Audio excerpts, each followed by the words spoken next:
Right. Well, welcome to my video. What is it? My Life Part 4. Welcome to Richard and the probably the troll hater who loves me so much. Yeah, thanks Richard for giving me an information about what the ATS stands for, that my mother was in through Second World War. Yeah, I went to the Natural History Museum, that's right. I was there 7 years. Started off, well, stayed as a museum warder. What that entailed was staying, you got assigned every morning to different galleries. Might be the dinosaur gallery, the bird gallery, human biology, the Great Hall, meeters and greeters, mineral gallery. We had, oh blimey, what's his name? I can't think of the name now. I'll get it back again soon. He did the evolution. Yeah, I can't think of his name. There was a big statue of him as well up the main staircase. And the dinosaur, Diplodocus, in the main hall. And now they're trying to put the blue whale in there from the mammoth hall now. I can't see it working. Bird gallery and the dinosaur gallery all in one, because birds came, descendants of dinosaurs. So anyway, it was very interesting. We went all different parts, different galleries, and I finally ended up, well, for a while, 3 years in the same gallery, which was called the Mineral Gallery. Me and another ward, he'd been there some time. He weren't far off the age I am now, called Dougie Jones. He passed away, about 20 years ago now, because it's about 20 years, 21 or 2 years since I left there and went into security again. Yeah, that was fascinating. I mean, my wife just bought me a book on rocks plus little samples you can make into a bigger case. I don't know if it comes out on camera properly. They're in cases like that. I don't know how good that will come out. It's actually encased in water. I think it's water. I haven't read the proper magazine yet.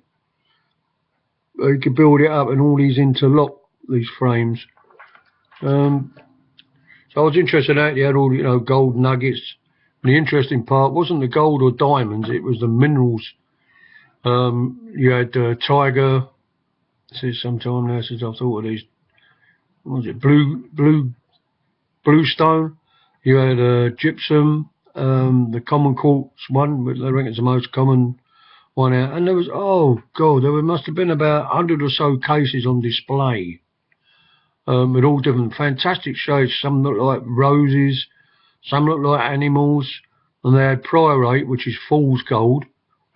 And I always remember when I was a kid at school, the teacher used to say, the geological person, teacher, used to say, nature doesn't do straight lines. He was wrong there, because these pyrite fool's golds were in sort of like cubes. They hadn't been cut and they had straight lines like cubes, which is really strange. But we was in there 3 years. We had a few laughs, but you didn't get so many people come up there, except people that were actually in that sort of field. I got to know quite a lot of the staff, and they got to know us because we were the regular warders in there, but all the others still went to different galleries every day. One of the fellas there, when I left, the time I left, he was around 24, 28. He's now in charge. He's about 50 now. And Alan Hart, his name is. And he still remembers when I came back all years and years later to visit, and I asked to see him when he was there, because we used to have a right laugh when I was there. We used to go behind the scenes, because you had a key that could go in any door in the museum that you knew of. And the strangest thing, though, you get some weird customers. There was a bloke come in once, and he wanted to know the shape of the museum. And I thought, fair enough, because it is like a shape, especially if you look at the blueprints and all that. That was all right, but one fella came in, and unbelievably, he wanted to know how much the museum weighed. You didn't know whether to laugh, cry, take him serious, or hit him right, right nutter. And another one come in once. He weren't interested in the stuff. He wanted to know all about the display cases. You know, not what was in them. And they was, oh, God, 100 odd years. And I thought, is he trying to find out how they work so he can come in and nick the diamonds or something? But I did tell him downstairs in what was known as the key pound, where the supervisors and the superintendent of Walden was like. Because apparently years before they had somebody had actually had a small drill. I don't suppose it must have been electric, and had drilled a small hole in one of the cases. Of course, he didn't realise they were alarmed. So they grabbed him, like, you know, oh dear. Because it weren't night time, there was a switch on an alarm.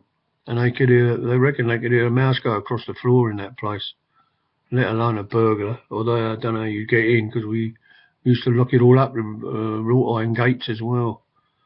Yeah, so that went for about 3 years, and then they decided to put us all over the place, go back on a rota system. Excuse me. And that was when they started charging excuse me, for people to come in to the museum for a while. It had all stopped the time I left. It just didn't work. Now I believe you don't stay in a gallery now. They don't have museum wardens. They hire out to a security firm like what I used to work for. When I left there, I went into security. So they don't pay no sick pay or holiday pay. And they don't stay in the same gallery. They actually take people round and the rest of it. I had a mate who started a couple of months after I did. We nicknamed him Cowboy because he liked he joined one of these cowboy clubs. I don't know whereabouts in London, probably Soho, where you do these fast draw contests. He's a big Elvis fan and all. He wouldn't watch anybody taking off Elvis. You know, it was a nutter like that. And I've lost my track now, haven't I? Well, I was saying about Cowboy. Oh, I can't remember. Oh dear. Gone off the track. This is what happens when I get old. I can't remember why I was bringing him up. He was exception to the rule. He couldn't read people really. He'd make really silly remarks or something when he was on the door, meeters and greeters, and one he didn't get hit. Things he used to come out with. I still can't remember. Oh, yes, I can. He was always caught off his gallery, and he'd be taking people around, which he weren't supposed to do then. Oh, don't know how he didn't get the sack. He did something wrong, though, in the end. And I never see him go, and he had 15 minutes to clear his locker out and go. So I don't know what it was. Excuse me a minute, because I've got quite a cold, the old voice. It's only Diet Coke. Can't drink anymore. What's the time? 8:22. I mean, on here. Yeah, so that was good. I mean, I used to go, there was a kid, it was known as the Dinosaur Museum. In South Kensington it is. You got the Science Museum round the corner. Over the road you got the Victoria and Albert Museum. Teetering on the edge of Knightsbridge, really. The Geological Museum was the Geological Museum when I was there, but when I left, just before I left, we took it over and it became part of our museum, and then I went back years later and it really is part of the History Museum now. The geological part isn't in there anymore, the rocks and stuff. And they did a thing about space travel. There's a massive great escalator there, like a moving staircase. I think they call it different, don't they, in America. And a great big globe. It was on the news when they done it. I don't know whether it was in the US as well. They put all that there, but it just wasn't the same. Not to me. I could still see it as it was. But it was an interesting 7 years. You know, and I don't know why, but they suddenly brought in a thing. If you'd been there over 5 years and were under 50, you could take a lump sum. It was enormous, and I thought, I don't know why. But anyway, I went up to see him, and I'd been there over 5 years, and I was 47, so I was under 50. And I left. And with this money, like, and then even my insurance man couldn't make it out.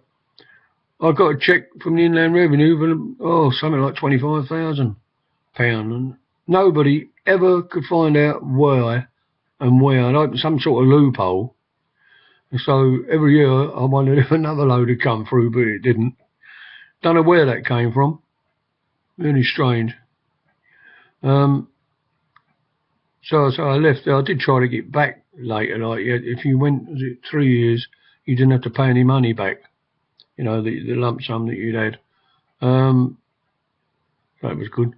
But I didn't get back. I didn't even get a letter for the interviewers. I didn't get on with the superintendent who used to be a warden in the Geological Museum. I didn't get on with him. Not like the one that I knew, you know, when he was a supervisor when I started here. And he ended up, you know, as the head one. And he left, and this bloke came in. I never got on with him at all. So I bet he saw me later and tore it up and stuck it in the bin, I should think. So, you know, so I left there.